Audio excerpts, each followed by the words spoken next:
¿Sabías que podrías estar condenando a tu ser querido a sufrir más tiempo en el purgatorio con las palabras que le dices en su tumba?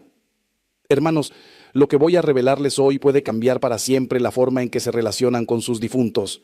Durante más de 40 años como sacerdote, he sido testigo de algo terrible, algo que me ha quitado el sueño y me ha hecho llorar en la soledad de mi capilla. He visto a madres, esposos, hijos, personas de buena fe y corazón noble, parados frente a las tumbas de quienes más amaron, pronunciando palabras que creen llenas de amor, pero que en realidad están encadenando a esas almas, perturbándolas, impidiéndoles avanzar hacia la luz eterna de Dios. Sí, así como lo escuchan, hay cosas que jamás, bajo ninguna circunstancia, deberían decirse a un difunto, y la mayoría de ustedes las ha dicho sin saber el daño espiritual que causan. Hoy voy a romper el silencio sobre esto. Voy a revelarles esas frases prohibidas que la tradición de la iglesia y los santos místicos nos han advertido que evitemos. Esas palabras que, aunque suenan hermosas y parecen nacidas del amor más puro, están envenenadas por la ignorancia y pueden convertirse en cadenas invisibles que atan tanto a los vivos como a los muertos. Porque, hermanos, quien verdaderamente ama no busca la satisfacción temporal de su propio dolor, sino el bien eterno del alma que ha partido. Y lo que voy a compartir con ustedes no es teoría, no es filosofía abstracta, es la verdad revelada por Dios, confirmada por santos que han visto el purgatorio y validada por décadas de mi experiencia acompañando almas en su último suspiro y familias en su duelo más profundo. Déjenme comenzar por decirles algo que quizá les sorprenda. Nuestras palabras tienen poder incluso más allá de la muerte. Sí, hermanos, las palabras que pronunciamos ante nuestros difuntos no son simples sonidos que se pierden en el viento. La tradición de la Iglesia, confirmada por santos místicos y doctores, nos enseña que existe una comunión profunda entre la Iglesia militante, que somos nosotros aquí en la tierra, la Iglesia purgante, que son las almas que se purifican, y la Iglesia triunfante, que son los santos en el cielo. Esta comunión no es abstracta ni metafórica, es real, viva, palpitante. Cuando San Pablo nos dice que somos un solo cuerpo en Cristo, no está haciendo poesía, está describiendo una realidad teológica que trasciende el tiempo y el espacio. Por eso, lo que decimos, lo que pensamos, lo que oramos por nuestros difuntos, tiene consecuencias reales en su proceso de purificación y en su destino eterno. Muchos de ustedes me han preguntado en el confesionario con lágrimas en los ojos: Padre, ¿puede mi madre escucharme desde el cielo? ¿Sabe mi esposo que vengo cada domingo a su tumba? Y yo les digo con toda la certeza de mi fe: sí, hermanos, de alguna manera que escapa a nuestra comprensión racional, pero que la fe nos revela, existe esa conexión. Santa Teresa de Ávila decía que el alma en gracia tiene una comunicación misteriosa con el mundo invisible. No hablamos de médiums ni de espiritismo, que están absolutamente prohibidos por la Iglesia, sino de esa comunión de los santos que profesamos en el credo cada domingo. Cuando visitamos a nuestros difuntos, cuando oramos por ellos, cuando les hablamos con fe y amor, estamos participando en ese misterio divino de la comunión que Cristo estableció con su muerte y resurrección.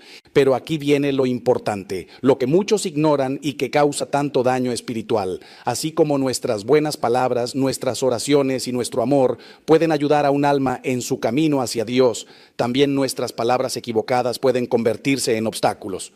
No porque Dios permita que suframos daño eterno por las palabras de otros, sino porque esas palabras revelan una falta de comprensión sobre lo que realmente necesita un alma que ha dejado este mundo. Imagínense a alguien que está escalando una montaña difícil y nosotros, en lugar de animarle a seguir subiendo hacia la cumbre, le gritamos que se detenga, que baje, que vuelva atrás. Eso es lo que hacemos cuando pronunciamos ciertas frases ante nuestros difuntos. Los confundimos, los atamos a la tierra cuando deberían estar volando hacia el cielo, los anclamos en el dolor cuando deberían estar navegando hacia la luz. He pasado más de 40 años escuchando confesiones, acompañando a familias en duelos, celebrando funerales, y les puedo decir con certeza que hay un patrón de errores que se repite generación tras generación. Son frases que suenan bonitas, que parecen nacidas del amor, pero que en realidad están envenenadas por una comprensión equivocada de la muerte, de la vida eterna y del verdadero amor. Por eso hoy vamos a desmenuzar con paciencia y profundidad cada una de esas cosas que jamás debemos decir. Y lo haremos no para juzgar a nadie, porque yo sé que quien las pronuncia lo hace con el corazón destrozado, sino para educar, para iluminar, para que el verdadero amor triunfe sobre la ignorancia y el dolor se transforme en esperanza. La primera cosa que jamás debemos decir a un alma fallecida es algo que escucho constantemente en los cementerios, en los velatorios, en las misas de difuntos. No te vayas, quédate conmigo, no me dejes solo. Hermanos, entiendo el dolor desgarrador que produce la pérdida de un ser amado. Yo mismo he perdido a mi madre, a mi padre, a hermanos sacerdotes que eran como mi familia. Conozco esa sensación de vacío que te aprieta el pecho y te hace sentir que el mundo se ha vuelto gris. Pero precisamente porque conozco ese dolor, debo decirles con toda claridad, cuando le pedimos a un difunto que no se vaya, cuando le rogamos que se quede con nosotros, estamos cometiendo un acto de egoísmo espiritual que puede ser tremendamente dañino para esa alma. Déjenme explicarles por qué. Cuando una persona muere en gracia de Dios, su alma emprende un camino hacia la plenitud eterna. Si murió en amistad con el Señor, pero con imperfecciones, con pequeñas manchas que necesitan purificación, va al purgatorio, ese estado misericordioso que Dios ha preparado para limpiarnos completamente antes de entrar al cielo. El Catecismo de la Iglesia Católica nos enseña claramente que el purgatorio no es un castigo vengativo, sino un acto de amor divino que nos prepara para estar ante la presencia de Dios. Ahora bien, esa alma necesita toda su energía espiritual, por así decirlo, para completar su purificación, para avanzar en su camino hacia la luz eterna.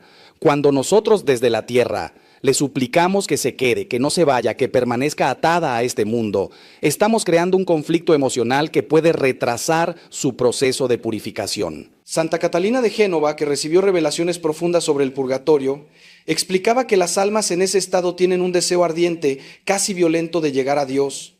Es como si estuvieran muriendo de sed en el desierto y vieran el oasis a lo lejos. Nada puede detenerlas, nada quieren más que llegar a esa agua viva que es Cristo.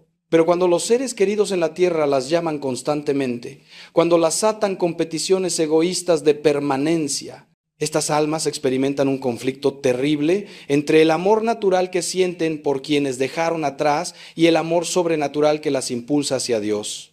No es que puedan elegir quedarse, porque Dios es quien determina el camino de cada alma, pero sí experimentan una perturbación que les causa sufrimiento adicional. Recuerdo el caso de una señora que vino a verme hace años, completamente desesperada. Su esposo había muerto hacía 3 años y ella cada noche se arrodillaba ante su foto y le rogaba entre lágrimas que volviera, que no la dejara, que permaneciera a su lado. Me contó que tenía pesadillas constantes donde veía a su esposo con una expresión de angustia, como queriendo decirle algo pero sin poder hacerlo. Cuando le expliqué lo que les estoy explicando ahora, cuando le hice entender que su amor debía transformarse en oración por el descanso eterno de su esposo, algo cambió. Dejó de pedirle que se quedara y comenzó a rezar para que encontrara la paz definitiva en Dios. ¿Saben qué pasó? Las pesadillas cesaron y ella encontró una paz que no había experimentado en 3 años. Eso es el verdadero amor. Querer el bien eterno del otro, no la satisfacción de nuestra necesidad temporal. El amor verdadero, hermanos, no es posesivo, sino liberador. Cristo nos enseñó esto cuando dijo: si me amarais, os alegraríais de que vaya al Padre. Jesús mismo nos está diciendo que el amor auténtico se alegra cuando el ser amado va hacia su plenitud, hacia su destino final feliz. Aplicado a nuestros difuntos, esto significa que si realmente amamos a quien ha partido, debemos alegrarnos de que esté en camino hacia la presencia de Dios, aunque eso signifique que ya no está físicamente con nosotros. Debemos orar para que su camino sea rápido y su purificación completa, no para que permanezca atado a esta tierra de lágrimas. Cuando comprendemos esto, nuestro dolor no desaparece, pero se transforma en algo más noble, más santo, más conforme al plan de Dios para cada uno de nosotros. La segunda cosa que jamás debemos decir a nuestros difuntos, y esto va a sorprender a muchos, es: estás en un lugar mejor o ya estás en el cielo con Dios. Sé que esto suena contradictorio con lo que acabo de decir, pero déjenme explicarles la razón teológica profunda detrás de esta advertencia. Cuando afirmamos con total certeza que alguien está en el cielo, estamos haciendo un juicio que solo corresponde a Dios. La Iglesia, en su sabiduría milenaria, solo canoniza santos después de un proceso riguroso que puede durar siglos, precisamente porque reconoce que no podemos conocer con absoluta certeza el estado final de un alma. Solo Dios ve el corazón, solo Dios conoce los recovecos más profundos de la conciencia humana. Muchos me dirán: Pero padre, mi madre era una santa, iba a misa todos los días, rezaba el rosario, ayudaba a los pobres, ¿cómo no va a estar en el cielo? Y yo les respondo, confío plenamente en la misericordia de Dios y en que la mayoría de las personas que mueren en aparente estado de gracia están en camino al cielo, pero eso no significa que ya estén allí. La teología católica nos enseña que incluso las almas más santas suelen necesitar alguna purificación en el purgatorio. San Juan de la Cruz explicaba que el alma debe ser purificada incluso de los apegos más sutiles a las criaturas antes de poder entrar en la presencia inmaculada de Dios. Es como si tuvieras que presentarte ante un rey. Por muy bueno que seas, querrías asegurarte de estar completamente limpio, con tus mejores ropas, sin ninguna mancha. El problema de declarar prematuramente que alguien está en el cielo es doble. Primero, dejamos de orar por esa alma. Si ya está en el cielo, pensamos, no necesita nuestras oraciones. Y ahí cometemos un error grave, porque si resulta que esa alma todavía está en el purgatorio, nuestras oraciones son exactamente lo que más necesita. Las misas, los rosarios, las obras de caridad ofrecidas por los difuntos tienen un poder inmenso para aliviar su purificación y acelerar su entrada en la gloria eterna. Cuando dejamos de orar, porque asumimos que ya están bien, los privamos de la ayuda más valiosa que podemos ofrecerles. Es como tener un familiar enfermo en el hospital y dejar de visitarlo porque asumimos que ya se curó sin verificarlo. Segundo, y esto es más sutil pero igualmente importante, cuando declaramos que alguien está en el cielo, estamos cayendo en una forma de presunción espiritual que puede afectar nuestra propia salvación. La presunción es uno de los pecados contra el Espíritu Santo que más preocupaban a los santos. Es asumir que la salvación es automática, que no requiere esfuerzo, que todos van al cielo sin importar cómo vivieron. Esta mentalidad es peligrosa porque nos lleva a la tibieza espiritual. Si todos van al cielo de todas formas, ¿para qué esforzarnos por ser santos? ¿Para qué confesarnos? ¿Para qué luchar contra nuestros pecados? La verdadera doctrina católica nos enseña un equilibrio perfecto: confiar en la misericordia de Dios sin caer en la presunción, temer la justicia divina sin caer en la desesperación. He visto casos trágicos de familias que, convencidas de que su ser querido estaba en el cielo, nunca rezaron una sola misa por su alma, nunca ofrecieron un rosario, nunca hicieron una obra de caridad en su nombre. Y años después, cuando alguien les explicaba la importancia de orar por los difuntos, caían en una angustia terrible, pensando en todo el tiempo perdido, en toda la ayuda que podrían haber dado y no dieron. Por eso, hermanos, la actitud correcta es esta: confiar en que Dios, en su infinita misericordia, está cuidando de nuestro ser querido, pero seguir orando constantemente por su alma, ofreciendo misas, rezando el rosario, haciendo obras de caridad. Así nunca nos equivocamos. Si el alma ya está en el cielo, nuestras oraciones se aplicarán a otras almas necesitadas. Si todavía está purificándose, le estamos dando exactamente lo que más necesita. La tercera cosa que jamás, absolutamente jamás, debemos decir a un alma fallecida es: te perdono por lo que me hiciste. Esto puede parecer contradictorio porque Cristo nos enseñó a perdonar 70 veces 7 y el perdón es fundamental en la vida cristiana. Pero déjenme explicarles por qué dirigir estas palabras a un difunto puede ser espiritualmente problemático e incluso dañino. El perdón genuino debe darse mientras la persona está viva, cuando todavía existe la posibilidad de reconciliación real, de sanación de la relación, de restauración del amor. Perdonar a alguien después de muerto, especialmente si nunca le perdonamos en vida, no es realmente perdón, es más bien un intento de aliviar nuestra propia culpa. Imaginen esta situación que he visto decenas de veces en mi ministerio: un hijo que tuvo una relación difícil con su padre llena de resentimientos y heridas. Durante años, mientras el padre vivía, el hijo alimentó ese rencor, se negó a visitarlo, rechazó cualquier intento de reconciliación. Luego el padre muere y en el funeral el hijo se arrodilla ante el ataúd y dice con lágrimas: papá, te perdono. ¿Entienden lo que está pasando aquí? No es perdón real.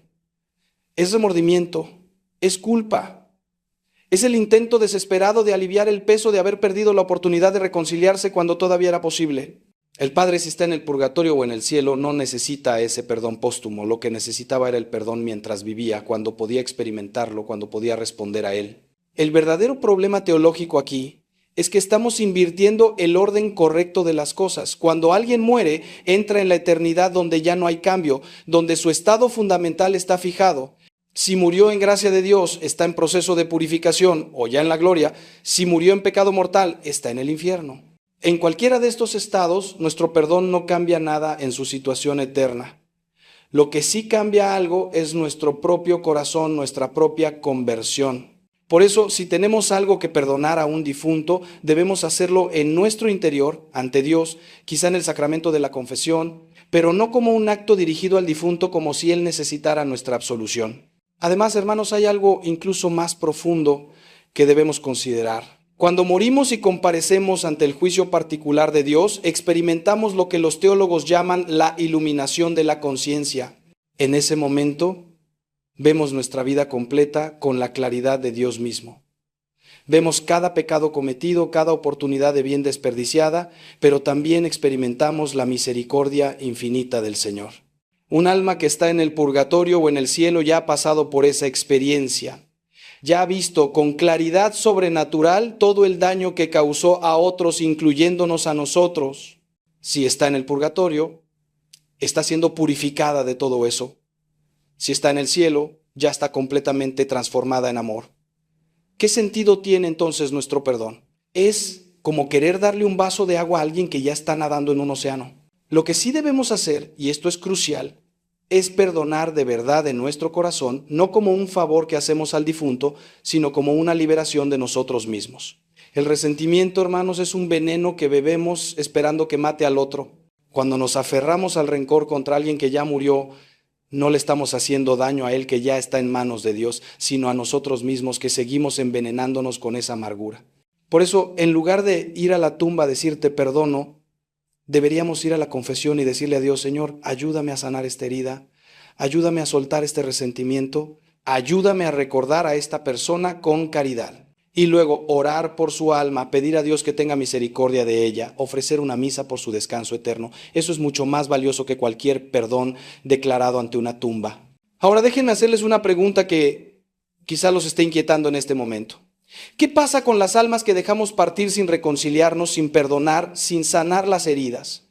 ¿Están condenadas por nuestra falta? ¿Sufren por nuestra dureza de corazón? La respuesta es profunda y misteriosa, pero llena de esperanza. Dios, en su justicia perfecta y su misericordia infinita, juzga a cada alma no por lo que nosotros hicimos o dejamos de hacer, sino por lo que cada uno eligió en lo más profundo de su corazón.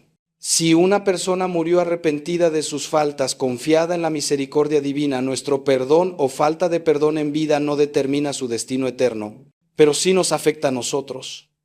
Porque vivir sin perdonar es vivir en la oscuridad, es cerrarse a la gracia de Dios que fluye a través del perdón. La cuarta cosa que jamás debemos decir a un difunto, y esto lo escucho constantemente en los cementerios, es: cuídame desde el cielo o protégeme y resuelve mis problemas. Hermanos, aquí tenemos que ser muy cuidadosos porque estamos pisando un terreno donde la piedad popular a veces se desvía de la sana doctrina. Es cierto que los santos en el cielo pueden interceder por nosotros, que podemos pedir su ayuda, que existe esa maravillosa comunión entre la iglesia triunfante y la iglesia militante. Pero hay una diferencia enorme entre pedir la intercesión de un santo canonizado y tratar a nuestros difuntos como si fueran ángeles guardianes personales o espíritus protectores. Primero, debemos recordar algo fundamental: no sabemos con certeza si nuestro ser querido está ya en el cielo. Como expliqué antes, puede estar todavía en el purgatorio en proceso de purificación. Un alma en el purgatorio no puede hacer nada por nosotros, al contrario, necesita nuestra ayuda mediante oraciones, misas y obras de caridad. Cuando le pedimos a un difunto que nos cuide y nos proteja, asumiendo que ya tiene ese poder, podríamos estar completamente equivocados. Es como pedirle ayuda a alguien que está en el hospital recuperándose de una cirugía. Esa persona necesita ser cuidada, no está en posición de cuidar a otros. Las almas del purgatorio están en un proceso de sanación espiritual profunda. Necesitan nuestras oraciones, no nuestras peticiones. Segundo, incluso si un alma ya está en el cielo, debemos entender correctamente qué significa la intercesión de los santos. Los santos no son dioses menores, no son ángeles con poderes mágicos, no son espíritus que podemos manipular para que resuelvan nuestros problemas terrenales. Los santos interceden por nosotros presentando nuestras necesidades ante Dios, pero es siempre Dios quien actúa, Dios quien responde, Dios quien otorga las gracias. La Iglesia nos enseña claramente que solo Dios es omnipotente, omnisciente y omnipresente.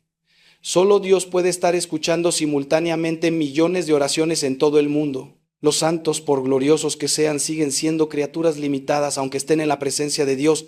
Cuando tratamos a nuestros difuntos como si fueran ángeles guardianes personales, cuando les atribuimos poderes que solo Dios tiene, estamos cayendo en una forma sutil de superstición que puede alejarnos de la verdadera fe. He visto personas que pasan más tiempo hablando con sus difuntos que orando a Dios, que confían más en la supuesta protección de su abuela fallecida que en la providencia del Padre Celestial, que buscan señales y mensajes de sus seres queridos muertos en lugar de buscar la voluntad de Dios en su vida. Esto, hermanos, es espiritualmente peligroso porque desplaza a Dios del centro de nuestra vida espiritual y pone a las criaturas en su lugar. Recuerdo el caso de una mujer que vino a consultarme porque estaba obsesionada con su hijo muerto. Cada decisión que tomaba, desde las más importantes hasta las más triviales, las consultaba con su hijo fallecido. Le pedía señales constantemente, interpretaba cualquier coincidencia como un mensaje de él, vivía más pendiente del consejo de su hijo muerto que de la guía del Espíritu Santo. Cuando le sugerí que esto no era saludable espiritualmente, se ofendió profundamente, me dijo que amaba a su hijo y que él desde el cielo la protegía. Tuve que explicarle, con mucha paciencia y caridad, que el verdadero amor a su hijo se demostraba orando por él, no convirtiéndolo en un ídolo. Que si realmente estaba en el cielo, él querría que ella viviera su fe correctamente, centrada en Dios, no en él. La actitud correcta es esta: si queremos honrar a nuestros difuntos, oremos por ellos constantemente. Pidamos a Dios que, si ya están en el cielo, nos ayuden con su intercesión, pero siempre dirigiendo nuestra oración principal a Dios mismo. Digamos: Señor, si mi madre ya está en tu presencia, que interceda por mí, pero sobre todo sea tu voluntad la que se cumpla en mi vida. Ofrezcamos misas por sus almas, demos limosnas en su nombre, vivamos virtuosamente para honrar su memoria. Eso es mucho más valioso que pedirles que resuelvan nuestros problemas terrenales. Y sobre todo, confiemos en Dios, que es nuestro verdadero Padre, nuestro verdadero protector, el único que tiene poder absoluto sobre nuestra vida y nuestro destino.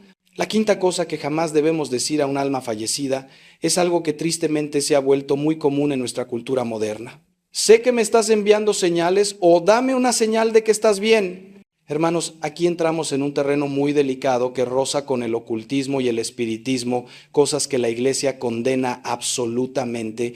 La palabra de Dios es clara en el libro del Deuteronomio cuando prohíbe consultar a los muertos. No es porque Dios sea cruel o no quiera que mantengamos un vínculo con nuestros seres queridos, sino porque abrir esa puerta es extremadamente peligroso espiritualmente. Déjenme explicarles por qué buscar señales de los difuntos es problemático desde varios puntos de vista. Primero, desde el punto de vista teológico, las almas que están con Dios no tienen necesidad ni permiso divino para andar enviando señales a los vivos. Dios no es un Dios de confusión ni de espectáculos sobrenaturales innecesarios. Si Él quisiera que supiéramos algo sobre nuestros difuntos, nos lo revelaría claramente a través de los canales que Él mismo ha establecido: la Iglesia, las Escrituras, los sacramentos. Las apariciones de santos o almas del purgatorio que la Iglesia ha probado a lo largo de la historia son extremadamente raras. Siempre tienen un propósito muy específico relacionado con la salvación de las almas, y nunca son para satisfacer la curiosidad o aliviar la pena de los vivos. Segundo, desde el punto de vista psicológico, cuando empezamos a buscar señales, nuestra mente, especialmente en estado de duelo, tiende a encontrarlas en todas partes. Una mariposa que entra por la ventana, una canción que suena en la radio, una coincidencia cualquiera, todo se convierte en un supuesto mensaje del más allá. Esto no es fe, hermanos, es superstición. Y la superstición es peligrosa porque nos aleja de la realidad, nos hace interpretar el mundo de manera mágica en lugar de racional y nos impide hacer el necesario trabajo de duelo que todos debemos hacer cuando perdemos a un ser querido. El duelo es un proceso doloroso pero necesario, donde aprendemos a vivir con la ausencia física de quien amamos, donde transformamos nuestro amor en oración y memoria santa. Tercero, y esto es lo más grave, cuando abrimos la puerta a la comunicación con los muertos, estamos abriéndonos también a la posible intervención de espíritus malignos. Sí, hermanos, tengo que decirlo claramente, el demonio existe, los espíritus malignos son reales. Y una de sus tácticas más efectivas es hacerse pasar por nuestros seres queridos fallecidos para engañarnos y alejarnos de Dios. He tratado casos a lo largo de mi ministerio de personas que comenzaron inocentemente buscando señales de sus difuntos y terminaron enredadas en situaciones espirituales muy oscuras. El enemigo es astuto, sabe que cuando estamos vulnerables por el dolor, somos más susceptibles a sus engaños. Santa Teresa de Ávila, que experimentó todo tipo de fenómenos místicos y también enfrentó engaños del demonio, nos advierte constantemente en sus escritos sobre la importancia de discernir los espíritus. Ella dice que todo lo que nos aleje de la obediencia a la iglesia, de la humildad, de la caridad y de la oración, aunque parezca venir del cielo, viene del infierno. Una verdadera señal de Dios siempre nos lleva a mayor fe, mayor amor, mayor confianza en Él. Una señal que nos hace obsesionarnos con los muertos, que nos llena de miedo o ansiedad, que nos aleja de los sacramentos, esa no viene de Dios, aunque parezca venir de nuestro ser querido fallecido. Entonces, ¿qué debemos hacer cuando sentimos el deseo intenso de saber si nuestro ser querido está bien? La respuesta es simple pero profunda.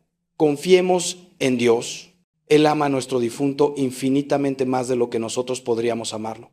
Él sabe perfectamente lo que esa alma necesita. Nuestra tarea no es buscar señales ni certezas sobrenaturales, sino orar, tener fe, ofrecer sacrificios por esa alma. Si Dios quiere darnos consuelo, lo hará a su manera y en su tiempo, generalmente a través de la paz interior que viene de la oración sincera, no a través de señales externas que pueden ser fácilmente malinterpretadas o incluso demoníacas.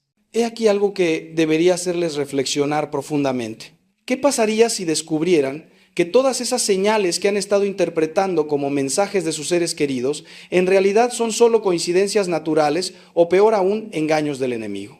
¿Cómo afectaría eso su fe? ¿En qué están realmente poniendo su confianza? ¿En Dios o en fenómenos externos? La fe madura, hermanos, es la que confía en Dios, incluso sin ver señales, incluso sin certezas sensibles, incluso en la oscuridad del duelo. Como dijo Jesús a Tomás, bienaventurados los que creyeron sin haber visto. La sexta cosa que jamás debemos decir a un difunto, y esta me parte el corazón cada vez que la escucho, es: esto es culpa mía. Yo tengo la culpa de tu muerte, o cualquier variación de autoacusación relacionada con el fallecimiento. Hermanos, la culpa mal entendida es uno de los instrumentos más efectivos que el demonio usa para destruir vidas. He visto personas consumirse durante años, décadas incluso, bajo el peso de una culpa que no les corresponde o que, aunque tenga algún fundamento, ya ha sido perdonada por Dios, pero ellos no se perdonan a sí mismos. Primero, debemos distinguir entre la culpa real y la culpa imaginaria. La culpa real existe cuando genuinamente hemos contribuido a la muerte de alguien mediante acciones u omisiones graves. Conducir ebrios y causar un accidente. Descuidar gravemente a un enfermo que dependía de nosotros. Incitar a alguien al suicidio. Estas son situaciones donde existe una responsabilidad moral real. Pero incluso en estos casos, hermanos, incluso en estos casos terribles, Dios ofrece perdón. No hay pecado tan grande que la misericordia divina no pueda alcanzar. Si Dios perdonó a David, que cometió adulterio y asesinato, si perdonó a Pedro, que lo negó 3 veces, si perdonó al buen ladrón en la cruz, Él puede y quiere perdonarnos a nosotros. Pero la mayoría de las veces la culpa que las personas sienten no es real, sino imaginaria, producto de la psicología del duelo y del perfeccionismo imposible que nos imponemos. ¿Cuántas veces he escuchado: padre, si hubiera llamado al médico 1 hora antes, si hubiera insistido en que fuera al hospital, si hubiera estado más atento a sus síntomas? Y cuando investigo, descubro que la persona hizo todo lo humanamente posible, que la muerte era inevitable, que no había nada que pudiera cambiar el resultado. Pero la mente humana, especialmente en el dolor del duelo, tiende a buscar explicaciones, a buscar control sobre lo incontrolable, y a menudo eso se traduce en autoculpabilización. Aquí hay una verdad profunda que debemos aceptar: no tenemos control absoluto sobre la vida y la muerte, solo Dios decide cuándo llama a cada alma a su presencia. Por supuesto debemos ser responsables, cuidadosos, atentos con nuestros seres queridos, pero al final, cuando Dios decide que es el momento, nada de lo que hagamos o dejemos de hacer puede cambiar eso.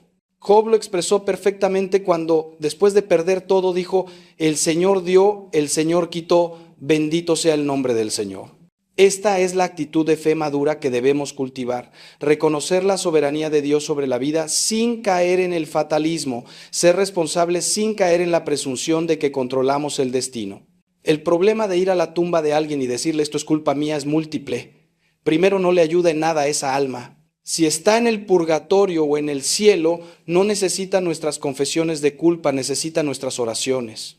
Segundo, nos mantiene atrapados en un ciclo destructivo de autoflagelación que impide nuestro propio crecimiento espiritual y nuestra paz interior.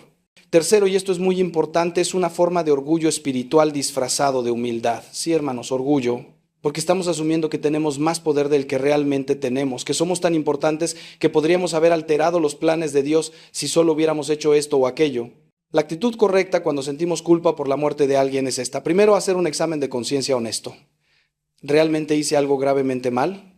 Si la respuesta es sí, ir a confesión, recibir el perdón de Dios, hacer la penitencia que el sacerdote indique y luego perdonarse a uno mismo, Dios no quiere que vivamos aplastados por la culpa de pecados ya perdonados. Segundo, si la culpa es imaginaria, reconocerla como tal con ayuda de un director espiritual o un consejero católico competente.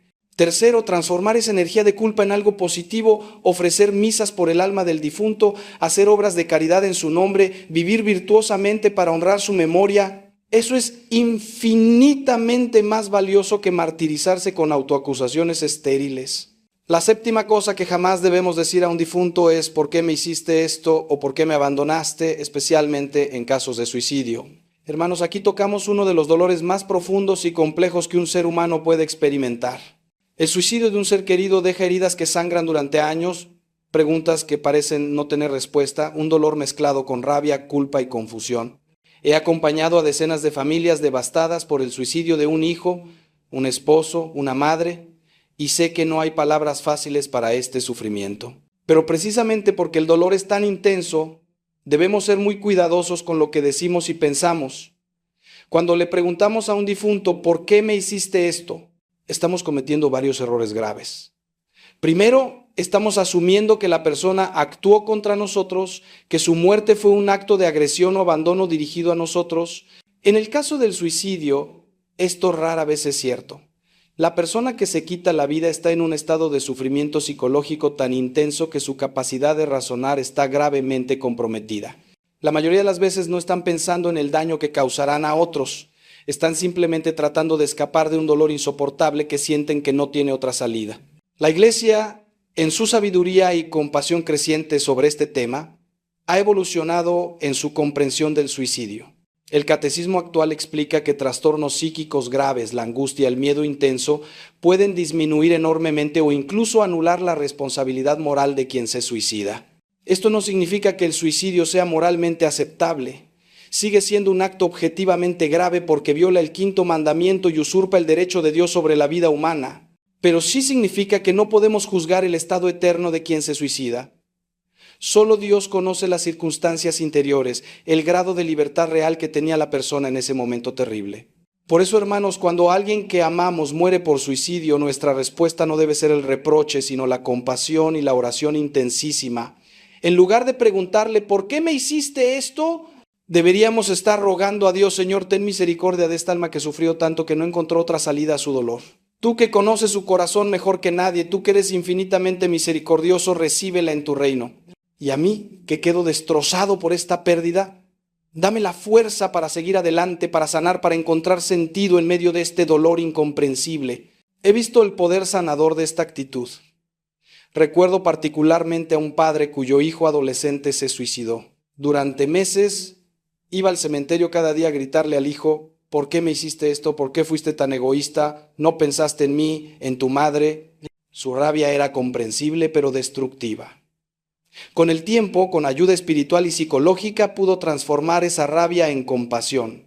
Comenzó a entender que su hijo había estado sufriendo de una depresión profunda que nadie en la familia había detectado completamente. Comenzó a orar por él en lugar de reprocharle.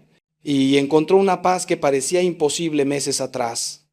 Me dijo, Padre, ahora entiendo que mi hijo no me hizo nada a mí. Él estaba enfermo, estaba sufriendo y no pudo ver otra salida. Confío en que Dios, que lo amaba más que yo, lo haya recibido con misericordia. Esta también se aplica a muertes por otras causas cuando sentimos que la persona nos abandonó. Nadie elige morir para abandonarnos. La muerte es un enemigo, como dice San Pablo, el último enemigo que será vencido. Cuando alguien muere, incluso si tomó decisiones imprudentes que contribuyeron a su muerte, no lo hizo con la intención de dejarnos solos y sufriendo. Por eso, el reproche no tiene lugar en nuestra relación con los difuntos. Solo el amor, la oración, la misericordia, el deseo de que encuentren paz eterna deben guiar nuestras palabras y pensamientos hacia ellos. Ahora, hermanos, déjenme preguntarles algo que debe estar resonando en sus corazones. ¿Cuántas veces hemos pronunciado, quizás sin darnos cuenta, alguna de estas frases que estoy señalando? ¿Cuántas veces, en nuestro dolor y confusión, hemos dicho cosas que en lugar de ayudar a nuestros difuntos los han perturbado? Si están sintiendo ahora mismo un peso en el pecho, si están reconociendo errores del pasado, no se desesperen. La belleza de nuestra fe católica es que siempre hay oportunidad de rectificar, de cambiar, de crecer. Podemos desde este momento transformar nuestra manera de relacionarnos con nuestros seres queridos que han partido. Podemos comenzar a orar correctamente por ellos, a honrarlos como Dios quiere que lo hagamos. Y esa transformación en nosotros les beneficiará a ellos de maneras que no podemos ni imaginar. La octava cosa que jamás debemos decir a un difunto es: voy a reunirme pronto contigo, o expresiones que romanticen o deseen la propia muerte para estar con el ser querido fallecido. Hermanos, esto es extremadamente serio y debo hablarles con total franqueza. Desear la muerte prematuramente, aunque sea por el motivo aparentemente noble de reunirse con un ser amado, es contrario a la voluntad de Dios y puede ser espiritualmente muy peligroso.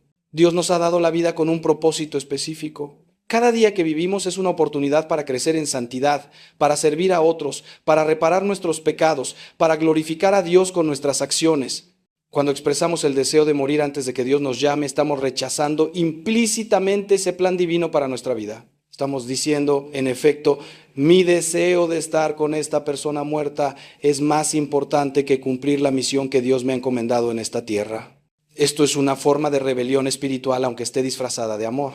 San Pablo experimentó este conflicto y lo expresó maravillosamente en su carta a los Filipenses.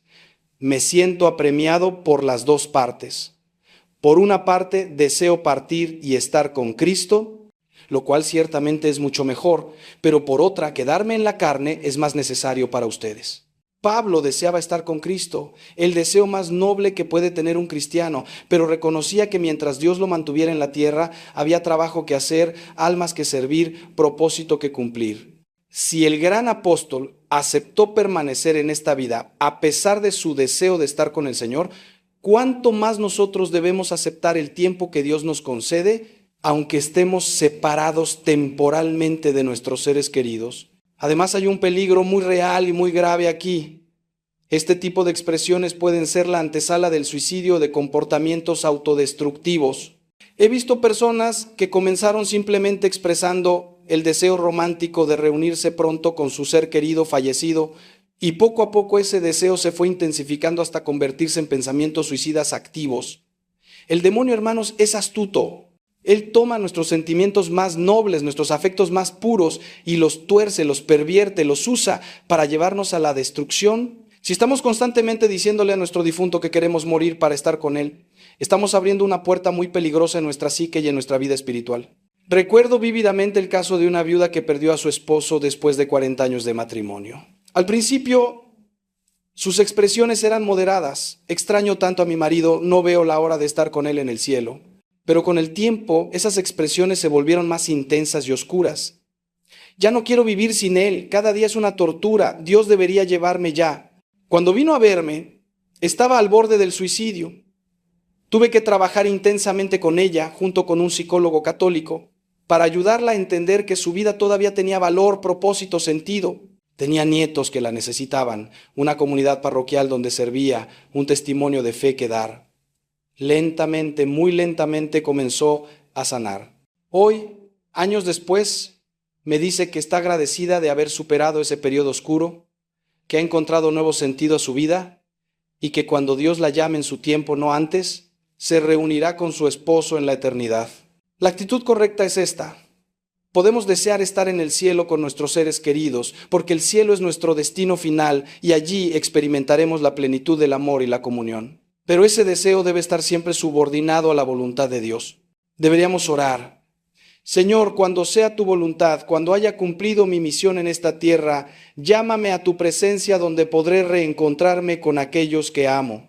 Pero mientras tanto, Dame la fuerza, el propósito y la gracia para vivir plenamente cada día que me concedas. Esta es una oración de confianza, de abandono en las manos de Dios, no de rebelión ni de deseo de escapar de la vida que Él nos ha dado. Si están experimentando pensamientos persistentes de querer morir para reunirse con un ser querido, por favor busquen ayuda inmediatamente. Hablen con un sacerdote, con un consejero católico, con un profesional de salud mental que respete su fe. Estos pensamientos no son normales ni saludables y no tienen que vivir con ellos.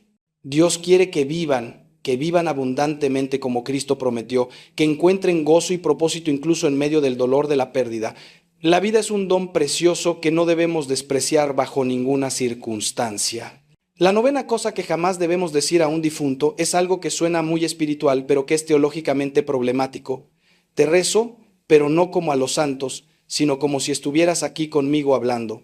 Hermanos, aquí entramos en una distinción sutil pero importante.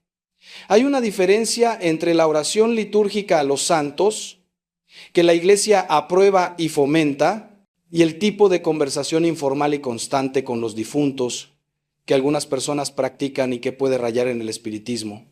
La Iglesia nos enseña que podemos y debemos pedir la intercesión de los santos, es decir, de aquellas almas que sabemos con certeza que están en el cielo porque han sido canonizadas. Cuando rezamos a Santa Teresa, a San José, a la Santísima Virgen María, estamos pidiendo que ellos presenten nuestras peticiones ante Dios. Es importante entender que no adoramos a los santos, solo adoramos a Dios. Veneramos a los santos, los honramos, pedimos su intercesión, pero la adoración es solo para Dios. Esta distinción es fundamental en la teología católica y nos protege del peligro de la idolatría. Ahora bien, con nuestros difuntos ordinarios, aquellos que no han sido canonizados, la situación es diferente. No sabemos con certeza si están en el cielo, en el purgatorio o en el peor de los casos si se condenaron. Por lo tanto, la actitud correcta es orar por ellos, no a ellos. Ofrecemos misas, rosarios, obras de caridad por el descanso de sus almas. Podemos añadir, si queremos, una frase como, y si ya estás en la presencia de Dios, intercede por mí. Pero nuestro enfoque principal debe ser ayudarles con nuestras oraciones, no pedirles ayuda a ellos. El problema de hablar constantemente con nuestros difuntos como si estuvieran presentes a nuestro lado es que puede crear una relación poco saludable que nos impide hacer el duelo adecuado y que puede abrir puertas espirituales peligrosas. He visto personas que pasan horas cada día conversando con sus difuntos, contándoles sus problemas, pidiéndoles consejo, tomando decisiones basadas en lo que sienten que el difunto les dice. Esto no es fe católica auténtica, es una forma de espiritismo disfrazado de piedad. Santa Teresa de Ávila, a quien cito frecuentemente porque era muy sabia en estos asuntos espirituales, nos advierte que el demonio puede hacerse pasar por almas de difuntos para engañarnos. Cuando abrimos nuestra mente y nuestro corazón a conversaciones con los muertos, sin el discernimiento adecuado, sin la protección de los sacramentos y la guía de la Iglesia, estamos en terreno peligroso. No digo que toda comunicación espiritual sea demoníaca, pero sí digo que es un campo minado donde debemos caminar con extrema precaución. La actitud correcta es esta: mantengamos viva la memoria de nuestros seres queridos fallecidos, recordémoslos con cariño, honrémoslos con nuestra conducta virtuosa, pero nuestra relación conversacional, nuestra intimidad espiritual, debe ser principalmente con Dios, con Jesucristo, con el Espíritu Santo, con la Santísima Virgen y los santos canonizados. Ellos son nuestros interlocutores seguros en el mundo espiritual. Nuestros difuntos no canonizados necesitan nuestras oraciones, nuestros sacrificios, no nuestras conversaciones constantes que pueden estar basadas más en nuestra necesidad psicológica que en la realidad espiritual. Si sienten la necesidad de hablar con su ser querido fallecido, transformen esa necesidad en oración a Dios por esa persona. En lugar de decir, mamá, ayúdame con este problema, digan, Señor, por el amor que tengo a mi madre y por el amor que tú le tienes, ayúdame con este problema. Y si ella ya está contigo, que interceda por mí. ¿Ven la diferencia? En el primer caso, estamos centrados en la criatura. En el segundo, estamos centrados en el Creador. Y ese pequeño cambio de enfoque puede hacer una diferencia enorme en nuestra vida espiritual y en nuestra salud mental y emocional. La 10ª cosa que jamás debemos decir a un difunto, y esto va a sorprender a muchos, porque va contra lo que a menudo vemos en las películas y la cultura popular, es: Tengo que contarte esto antes de que sea demasiado tarde o revelar secretos, confesiones o informaciones importantes después de la muerte. Hermanos, esto puede parecer extraño, pero tiene una razón teológica y psicológica profunda que quiero explicarles con cuidado. Primero, desde el punto de vista teológico, cuando una persona muere, su estado de conocimiento cambia radicalmente. Si está en el cielo o en el purgatorio, ve las cosas con la luz de Dios. Tiene una perspectiva completamente diferente de la que tenía en vida. Las cosas que en la tierra parecían importantísimas desde la perspectiva de la eternidad pueden verse completamente diferentes. Por eso, revelarle a un difunto secretos o información que nunca supieron en vida no tiene realmente sentido. Si es información buena y edificante, probablemente ya la conocen desde su perspectiva celestial. Si es información dolorosa o problemática, ¿para qué cargarlos con eso cuando ya no pueden hacer nada al respecto? He visto tantos casos de personas que llegan al cementerio con el peso terrible de tener que confesar algo al difunto. Papá, tengo que decirte que nunca fui realmente feliz con la carrera que me hiciste estudiar. Mamá, necesito decirte que tu hermana te traicionó durante años. Hijo, tengo que confesarte que tu padre biológico no es quien pensabas. ¿Qué bien hace esto? Si la persona está en el cielo, estas revelaciones terrestres son irrelevantes en la luz de la eternidad. Si está en el purgatorio, necesita oraciones y sufragios, no información sobre dramas terrenales. Y si Dios no lo quiera, está en el infierno, ya nada puede cambiar su situación. Desde el punto de vista psicológico, lo que realmente está pasando cuando sentimos esa necesidad urgente de confesar algo a un difunto es que estamos tratando de aliviar nuestra propia culpa o nuestro propio peso emocional. No es realmente por el bien del difunto, es por nuestro propio alivio psicológico. Y eso está bien, es humano, es comprensible, pero debemos canalizarlo correctamente. Si tenemos algo que necesitamos confesar, el lugar correcto es el sacramento de la confesión o la oficina de un consejero o psicólogo católico, no la tumba del difunto. Recuerdo el caso de un hombre que vino a verme absolutamente destrozado. Su padre había muerto hacía 2 años y él nunca le había dicho que era homosexual. Sentía una culpa tremenda por no haber sido honesto con su padre en vida y ahora iba regularmente al cementerio a confesárselo al difunto. Le pregunté, ¿qué esperas lograr con esto? Y después de mucha reflexión, admitió que esperaba de alguna manera recibir el perdón o la aceptación de su padre. Tuve que explicarle que eso no era posible de esa manera, que si su padre estaba con Dios, ya conocía toda la verdad de su vida y lo amaba con el amor perfecto que se aprende en la presencia divina. Lo que ese hombre necesitaba no era confesar a su padre muerto, sino procesar su propio dolor, su propia culpa, su propia necesidad de aceptación. Trabajamos juntos, junto con ayuda profesional, para que pudiera hacer las paces con su propia identidad, con su relación con su padre tal como fue, y con su fe. Eventualmente encontró paz, no porque su padre le respondiera desde el más allá, sino porque aprendió a confiar en que Dios lo amaba tal como era y que ese amor divino era suficiente, incluso sin la aceptación explícita de su padre terrenal. La regla de oro es esta: todo lo que necesitaban saber nuestros seres queridos sobre nosotros deberíamos habérselo dicho mientras vivían. La muerte no debe ser la excusa para finalmente ser honestos o auténticos. Si hay algo importante que comunicar, hagámoslo con los vivos, mientras todavía hay tiempo para dialogar, para reconciliar, para sanar. Y si ese tiempo ya pasó, si la persona ya murió sin que pudiéramos decirle lo que queríamos, entonces llevemos esa carga a Dios en oración, pidamos sanación para nuestro corazón, hagamos las paces con el pasado tal como fue. Pero no carguemos a nuestros difuntos con confesiones tardías que no les benefician en nada. Si están sintiendo en este momento que hay algo urgente que necesitan decirle a un ser querido fallecido, les invito a que en lugar de ir al cementerio, vengan a la iglesia. Arrodíllense ante el Santísimo Sacramento y díganle a Jesús todo lo que querían decirle a esa persona. Él escucha, Él entiende, Él sana.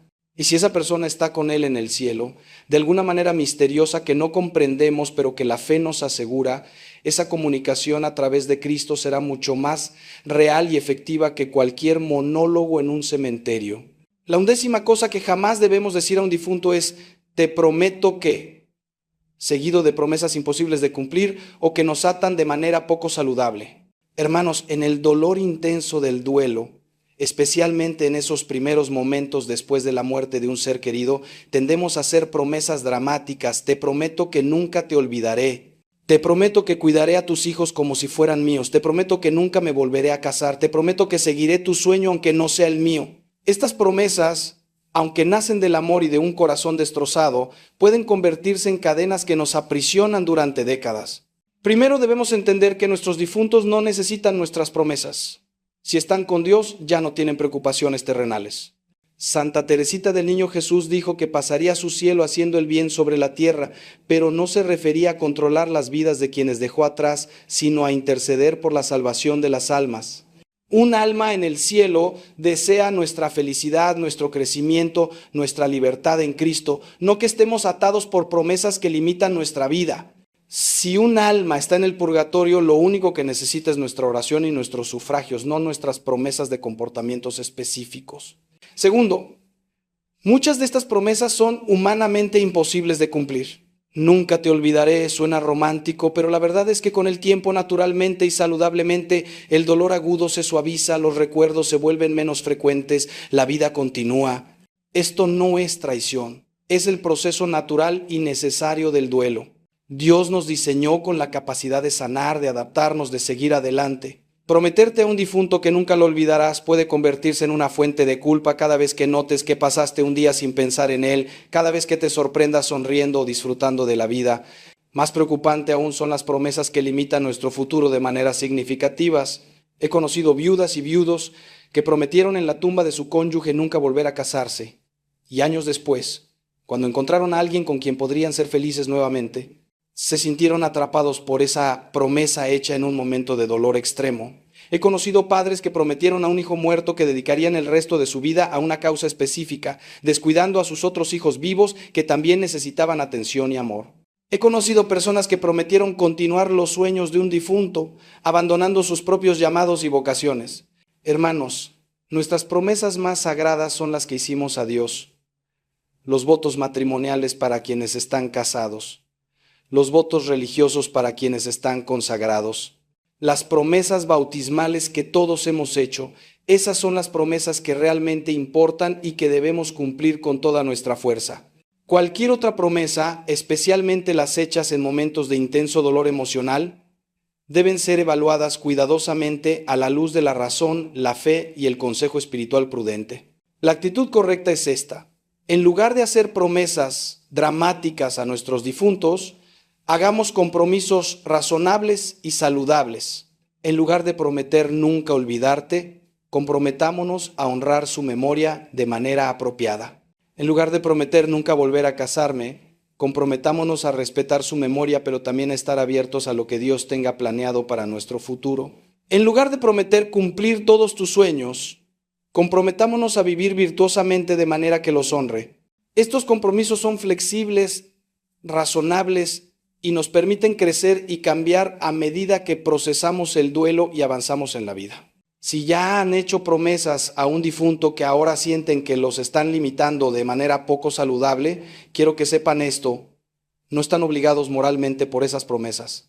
Las promesas hechas bajo intensa presión emocional, sin el pleno uso de la razón, o que resultan ser perjudiciales para nuestro bienestar, no son vinculantes de la misma manera que las promesas hechas con plena libertad y discernimiento. Pueden hablar con un sacerdote en el sacramento de la confesión sobre esto, recibir orientación y ser liberados de promesas que los están aprisionando. Dios entiende el corazón humano, entiende cómo el dolor puede llevarnos a compromisos imprudentes y Él ofrece siempre la posibilidad de sanar y comenzar de nuevo. La 12ª cosa que jamás debemos decir a un difunto es algo que escucho con frecuencia y que revela una comprensión equivocada de la vida eterna. Espero que estés orgulloso de mí. O hice esto para que estuvieras orgulloso.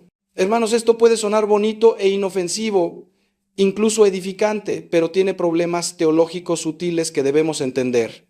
Cuando vivimos nuestras vidas buscando la aprobación de nuestros difuntos, cuando hacemos cosas para que ellos estén orgullosos, estamos poniendo a las criaturas en el lugar que solo corresponde al Creador. Nuestra vida debe ser vivida para la gloria de Dios, no para el orgullo de nuestros difuntos. San Pablo lo dice claramente: ya coman, ya beban, ya hagan cualquier otra cosa, háganlo todo para la gloria de Dios. Esta es la orientación fundamental de la vida cristiana: Dios en el centro, todo lo demás en su lugar apropiado.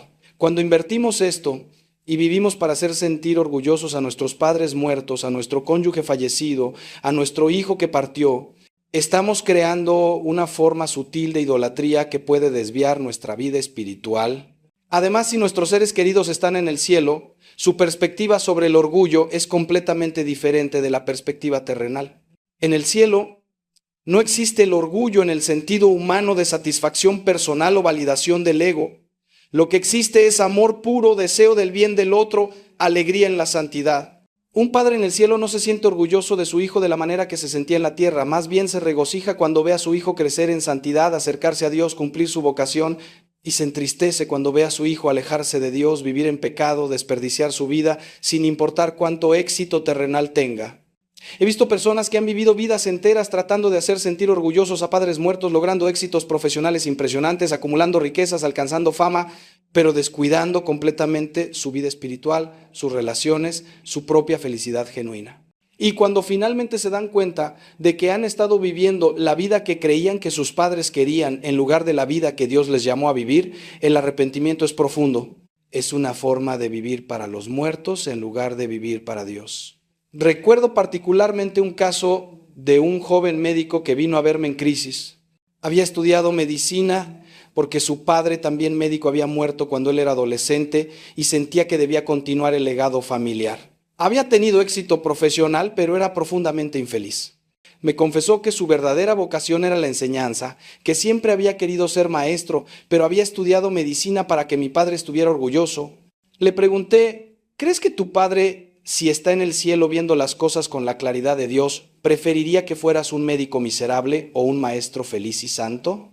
Esa pregunta le abrió los ojos. Eventualmente, después de mucho discernimiento y oración, hizo una transición profesional y encontró una paz que nunca había experimentado. La actitud correcta es esta: vivamos nuestras vidas de manera que glorifiquen a Dios y sean fieles a la vocación única que Él nos ha dado. Si en el proceso honramos la memoria de nuestros seres queridos y nuestras buenas acciones de alguna manera reflejan los valores que ellos nos inculcaron, maravilloso. Pero ese no debe ser nuestro objetivo primario. Nuestro objetivo primario debe ser siempre: ¿qué quiere Dios de mí? ¿Cómo puedo crecer en santidad? ¿Cómo puedo cumplir mi vocación única? Y si hacemos eso, podemos estar seguros de que nuestros seres queridos en el cielo, viéndolo con la perspectiva divina, se alegrarán genuinamente. En lugar de decir a nuestros difuntos, espero que estés orgulloso de mí, digamos a Dios, espero estar cumpliendo tu voluntad. En lugar de hacer cosas para que estés orgulloso, hagamos cosas porque son correctas, porque son buenas, porque son lo que Dios nos llama a hacer. Y oremos por nuestros difuntos, pidiendo que si todavía están en el purgatorio, nuestras buenas obras les sirvan de sufragio. Y si ya están en el cielo, que nuestra fidelidad a Dios los llene de alegría en su contemplación de la bondad divina. Hermanos, hemos recorrido ya un largo camino en esta reflexión. Y sé que algunos de ustedes pueden estar sintiendo el peso de reconocer errores del pasado. Quizá han pronunciado muchas de estas frases que estoy señalando. Quizá han vivido años con una comprensión equivocada de cómo relacionarse con sus difuntos. Si es así, quiero que escuchen esto con mucha atención. No es demasiado tarde para cambiar. La misericordia de Dios no tiene límites y nunca es demasiado tarde para empezar a hacer las cosas correctamente. Desde este momento pueden transformar su manera de relacionarse con sus seres queridos que han partido, pueden empezar a orar por ellos de la manera correcta, pueden liberarse de promesas imprudentes, pueden dejar de buscar señales y confiar simplemente en Dios. Y ese cambio en ustedes será un verdadero acto de amor que beneficiará tanto a ustedes como a las almas de quienes ustedes aman. La 13ª cosa que jamás debemos decir a un difunto es: no puedo seguir adelante sin ti, o expresiones que muestren una dependencia emocional total del difunto. Hermanos, esto toca uno de los aspectos más delicados del duelo: el equilibrio entre honrar apropiadamente la memoria de quien amamos y desarrollar la capacidad de vivir plenamente a pesar de su ausencia. Cuando le decimos a un difunto que no podemos seguir adelante sin él, estamos revelando una dependencia poco saludable que nos mantiene atrapados en el dolor y que espiritualmente puede ser perjudicial tanto para nosotros como para el alma del difunto. Primero entendamos algo fundamental: Dios nos creó para vivir en comunidad, para amar y ser amados, para formar vínculos profundos. Cuando perdemos a alguien que amamos profundamente, especialmente si era nuestra principal fuente de apoyo emocional y compañía, el dolor es devastador. No estoy minimizando ese dolor ni sugiriendo que deberíamos superarlo rápidamente. El duelo es un proceso largo, complejo, y cada persona lo vive a su propio ritmo. Pero hay una diferencia entre el duelo saludable, que reconoce la pérdida y gradualmente se adapta a ella, y el duelo patológico, que se niega a aceptar la pérdida y se aferra al pasado de manera destructiva. Cuando declaramos que no podemos seguir adelante sin el difunto, estamos haciendo varias cosas problemáticas. Primero, estamos negando nuestra propia capacidad de resiliencia, que es un don de Dios. Dios nos creó con una capacidad asombrosa para sanar, para adaptarnos, para encontrar significado y propósito incluso después de las pérdidas más devastadoras. Cuando negamos esa capacidad, cuando nos encerramos en la idea de que nuestra vida terminó con la muerte del ser querido, estamos rechazando el diseño de Dios para nosotros. Es como decirle a Dios: tu gracia no es suficiente para sostenerme en esta pérdida. Segundo, estamos poniendo a una criatura en el lugar que solo corresponde a Dios. Solo Dios es absolutamente necesario para nuestra existencia y nuestra felicidad plena. Solo en Él podemos decir verdaderamente: sin ti no puedo vivir. Cualquier otra persona, por amada que sea, por importante que haya sido en nuestra vida, es en última instancia reemplazable, en el sentido de que podemos aprender a vivir sin su presencia física. No los reemplazamos en nuestro corazón.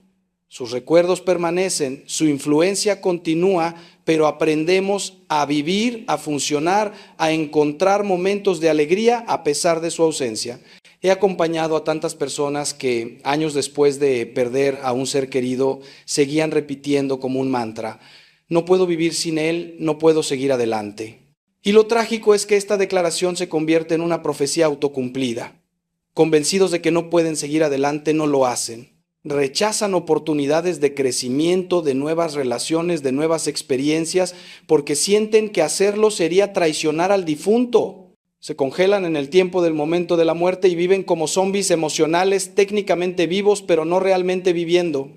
Recuerdo especialmente a una señora que perdió a su esposo joven en un accidente. Durante 10 años vivió exactamente de esa manera, congelada en el tiempo, manteniendo la casa exactamente como estaba el día que él murió, visitando su tumba diariamente para decirle que no podía vivir sin él. Sus hijos adultos estaban desesperados viéndola desperdiciar su vida de esa manera. Finalmente, después de mucho trabajo pastoral y terapéutico, pudo empezar a soltar. Y cuando lo hizo, cuando permitió que la vida volviera a fluir, me dijo algo que nunca olvidaré: Padre, siento que finalmente estoy honrando a mi esposo correctamente. Él no hubiera querido que desperdiciara mi vida de esta manera. Él hubiera querido que viviera plenamente, que fuera feliz, que siguiera adelante con amor, pero sin quedarme atrapada en el pasado. La actitud correcta es esta. Podemos extrañar profundamente a nuestros seres queridos. Podemos sentir que falta algo importante en nuestra vida sin ellos, pero también debemos afirmar nuestra capacidad, con la gracia de Dios, de seguir adelante. Debemos decir: con la ayuda de Dios puedo y voy a seguir adelante. Mi vida tiene todavía propósito, todavía significado. Honraré la memoria de quien amo, viviendo plenamente, no muriendo lentamente de tristeza. Esta es una afirmación de fe en la providencia de Dios, en su gracia suficiente, en su plan para nuestra vida que continúa incluso después de las pérdidas más dolorosas. Si están atrapados en ese lugar de sentir que no pueden seguir adelante, les suplico que busquen ayuda. Hablen con un sacerdote, con un director espiritual, con un consejero católico especializado en duelo. Únanse a un grupo de apoyo para personas en duelo en su parroquia. Permitan que otros les ayuden a ver que la vida todavía tiene belleza, significado, propósito. Dios no ha terminado con ustedes. Mientras respiren, mientras su corazón lata, Dios tiene planes para ustedes, planes de bien y no de mal, planes de futuro y esperanza, como dice el profeta Jeremías. La 14ª cosa que jamás debemos decir a un difunto es algo que combina varios errores que ya hemos mencionado. Eres mi ángel guardián ahora. O cualquier variación que convierta al difunto en una especie de deidad personal o espíritu protector. Hermanos, aquí tocamos nuevamente el límite entre la piedad católica auténtica y las creencias que rozan el paganismo o el espiritismo. Es crucial entender la diferencia. En la doctrina católica, cada persona tiene un ángel guardián asignado por Dios desde el momento de su concepción. Los ángeles son seres espirituales puros creados por Dios antes de la creación del mundo material, que nunca fueron humanos y nunca lo serán. Los ángeles tienen una naturaleza completamente diferente a la nuestra. Cuando morimos y vamos al cielo nos convertimos en santos, no en ángeles. Santa Juana de Arco en el cielo sigue siendo Santa Juana de Arco, un alma humana glorificada, no se convirtió en un ángel. Esta distinción es importante. Cuando le decimos a nuestro difunto, eres mi ángel guardián ahora, estamos confundiendo completamente estas categorías teológicas. Estamos atribuyendo a un alma humana el rol y las capacidades que solo corresponden a los ángeles. Pero más problemático aún, estamos cayendo en una forma de religiosidad popular que tiene más en común con las creencias de la nueva era o con el espiritismo que con el catolicismo auténtico. Es la idea de que nuestros seres queridos se convierten en espíritus guardianes que flotan a nuestro alrededor, protegiéndonos y guiándonos. Esta creencia, aunque pueda parecer consoladora, tiene varios problemas serios. Primero, no tiene fundamento en la revelación divina ni en la tradición de la Iglesia. La Iglesia nunca ha enseñado que los difuntos se convierten en ángeles guardianes de sus seres queridos. Segundo, puede llevarnos a una forma de dependencia espiritual poco saludable donde buscamos constantemente la guía y protección del difunto en lugar de buscar a Dios directamente. Tercero, puede abrirnos a engaños espirituales donde el demonio se hace pasar por nuestro ángel guardián difunto para desviarnos del camino correcto. He visto casos preocupantes de personas que, convencidas de que su ser querido muerto era su ángel guardián, comenzaron a tomar decisiones importantes basadas en señales y mensajes que supuestamente recibían de ese difunto. Una señora me contó que vendió su casa y se mudó a otra ciudad porque una mariposa entró por su ventana y ella interpretó eso como una señal de su difunta madre de que debía mudarse. Cuando le pregunté por qué pensaba que una mariposa era un mensaje de su madre, no tenía una respuesta racional, solo lo sentía. Esto no es fe. Esto es superstición peligrosa. La verdad es que si nuestros seres queridos están en el cielo, están ocupados en la actividad más sublime que existe, la contemplación y adoración de Dios. Ven a Dios cara a cara, experimentan una alegría y una plenitud que no podemos ni imaginar. Pueden interceder por nosotros, sí, presentando nuestras necesidades ante Dios, pero no están flotando a nuestro alrededor como espíritus guardianes vigilando cada uno de nuestros movimientos. Y ciertamente no están enviando mariposas ni produciendo coincidencias para guiarnos en nuestras decisiones diarias. La actitud correcta es esta: confiemos en nuestro verdadero ángel guardián, ese ser espiritual que Dios asignó específicamente para cuidarnos y protegernos. Podemos rezar: ángel de mi guarda, dulce compañía, no me desampares ni de noche ni de día. Y si queremos honrar a nuestros difuntos, oremos por ellos, ofrezcamos misas por sus almas, vivamos virtuosamente para honrar su memoria. Pero no los convirtamos en ángeles, porque eso no es lo que son. Y hacerlo es deshonrar tanto la verdadera naturaleza de los ángeles como la verdadera naturaleza de las almas humanas glorificadas. Si han caído en esta práctica de tratar a sus difuntos como ángeles guardianes, los invito a corregir esto desde hoy. Reconozcan a su verdadero ángel guardián, ese compañero fiel que Dios les dio, y honren a sus difuntos de la manera correcta, con oración, con memoria amorosa, con vida virtuosa. No necesitan convertirlos en algo que no son para mantener viva su presencia en sus vidas. El amor verdadero acepta a la persona como es, no necesita transformarla en una fantasía. La 15ª y última cosa que jamás debemos decir a un difunto, y quizá la más importante de todas, es cualquier cosa que revele que hemos perdido la esperanza en la resurrección y en la vida eterna. Frases como te perdí para siempre, nunca te volveré a ver, todo terminó cuando moriste, revelan una falta de fe en lo que es el corazón mismo del cristianismo, la promesa de Cristo de que la muerte no es el final, sino el comienzo de la vida verdadera. Hermanos, déjenme decirles algo con toda la fuerza de mi convicción sacerdotal. Si no creemos en la resurrección de los muertos y en la vida eterna, entonces nuestra fe es vana, como dice San Pablo.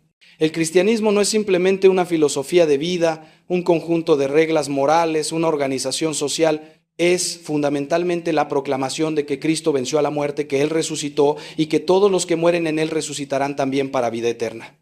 Esta es nuestra esperanza, nuestra alegría, nuestro consuelo supremo frente a la muerte. Cuando le decimos a un difunto te perdí para siempre, estamos negando la resurrección.